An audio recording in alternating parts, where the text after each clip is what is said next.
देख बहू, तेरी सास नहीं है, इसीलिए कह रही हूँ। बहुओं को हमेशा मर्यादा में रहना चाहिए। ज़्यादा छूट देने पर वो और ज़्यादा फायदा उठाती हैं। बुआ सास ने बहू के घर में घुसते ही किरण जी से कहा।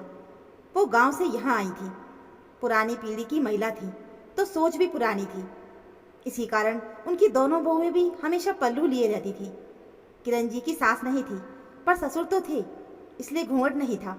पर साड़ी तो उन्होंने भी पहनी थी, वो भी इन्हीं बुआ सास की बदौलत। जब वो शादी होकर ससुराल आई थी तो आते ही बुआ सास ने उनसे भी घूंघट करवाया था, पर ससुर जी ने घूंघट के लिए मना कर दिया। अरे बच्ची है, साड़ी पहन रही है, वही बड़ी बात है, घूंघट में गिर गिरा जाएगी। अरे बहुएं तो घूंघट में ही अच्छी लगती हैं, इससे मान मर्यादा बनी रहती है। बुआ सास ने जवाब दिया था। नहीं जीजी, रहने दो, मेरी बहू तो बिना घूंघट के ही सही है। अच्छा चल ठीक है, तेरी बहू है तो मैं क्या करूं, पर साड़ी तो इसे पहननी ही पड़ेगी। थोड़ा सा हमारा भी मान रख ले, बुआ सास ने उनके सामने हथियार डालते हुए बोला था।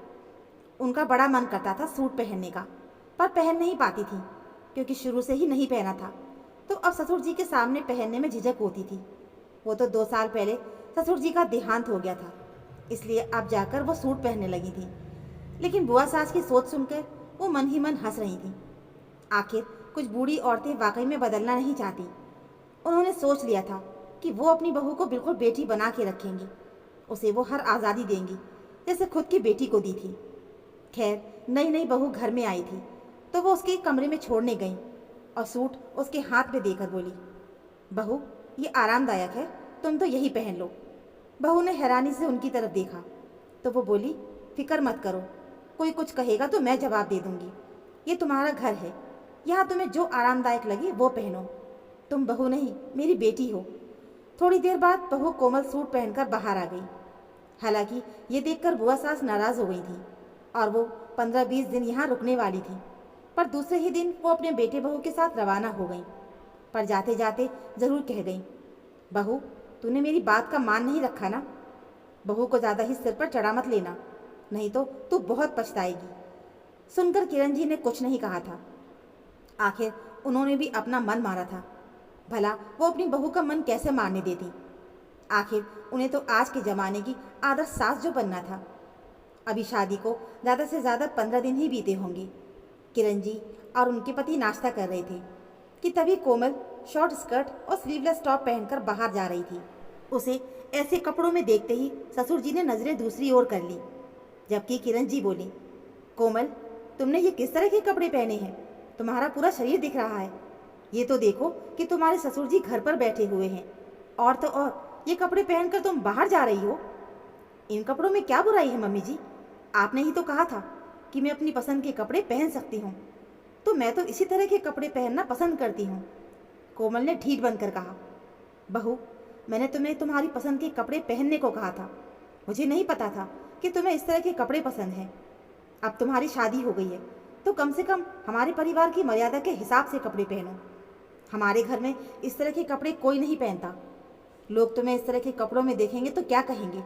किरण जी ने कहा, मम्मी जी मुझे लोगों की फिक्र नहीं, या तो आप मुझे पहले ही अपनी पसंद के कपड़े पहनने की इजाज़त नहीं देती, पर अब मैं पहनने लग गई हूँ तो जिसे शर्म आ रही है वो अपनी आंखें बंद कर ले। कोमल ने तुनक कर कहा और घर से बाहर निकल गई। ये देखकर उनके पति ने कहा, तुम्हें बुआ जी ने कहा था ना कि पहले ही थोड़ा कंट्रोल में रखो। अरे मुझे क्या पता था कि इस तरह की हरकत करेगी, मैंने तो सोचा था कि मैं सूट पहनने को तरसती रही थी तो कम से कम मेरी बहू तो सूट पहन लेगी, लेकिन ये तो मेरी दी हुई सुविधा का गलत फ़ायदा उठा रही है। किरण जी ने कहा, देखो दुनिया में सब लोग एक जैसे नहीं होते, कुछ लोग अपनी मर्यादा समझते हैं जबकि कुछ लोग मर्यादा को ताक पर निकल जाते हैं। अब तुम ही जानो कि तुम बहू को कैसे समझाती हो। कहकर वो भी घर से रवाना हो गए। किरण जी अपना माथा पकड़कर बैठ गई।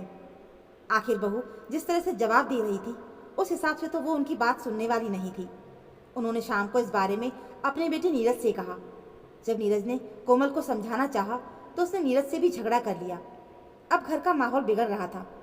तब किरण जी ने कोमल के मम्मी पापा से बात करने का फैसला किया और उन्हें उसी समय घर पर बुलाया जब कोमल इस तरह के कपड़े पहनकर बाहर गई हुई थी।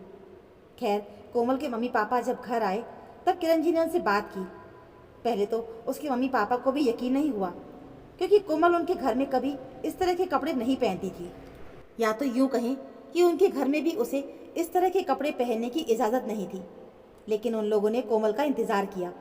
जब शाम को कोमल घर पर आई तो उसे इस तरह के कपड़ों में देखकर उसके मम्मी पापा भी हैरान रह गए। वहीं अपने मम्मी पापा को अचानक घर पर देखकर कोमल से भी कुछ कहते नहीं बना। उसे इस तरह के कपड़ों में देखते ही उसके पापा ने उसकी अच्छी खासी डांट लगाई। वाह बेटा, तू तो ससुराल में बहुत अच्छी इज्जत उतार रही है हमारी। ऐसे कौन से हाई फाई खानदान से आई है तू जो इस तरह के कपड़े पहन रही है? जैसे हम मध्यम वर्गीय लोग हैं, वैसे ही तेरे ससुराल वाले भी मध्यम वर्गीय लोग हैं। हमारे लिए हमारी इज्जत ही बहुत है। कम से कम मान मर्यादा वाले तो कपड़े पहन। अरे, तेरे ससुराल में तुझे इतनी सुविधा मिली तो है, उसका गलत फ़ायदा तो मत उठा। उन्होंने कहा कि तुझे जो आरामदायक लगे उस तरह के कपड़े पहन। इसका मतलब ये नहीं कि तू इस तरह के कपड़े पहनकर इन लोगों को हर जगह शर्मिंदा करती फिरे। काजल की मम्मी ने कहा, अपना ससुराल खुद ही बिगाड़ने पर तुली हुई है। याद रख, अगर ससुराल बिगाड़कर घर पर आई तो तेरे लिए हमारे घर में कोई जगह नहीं है।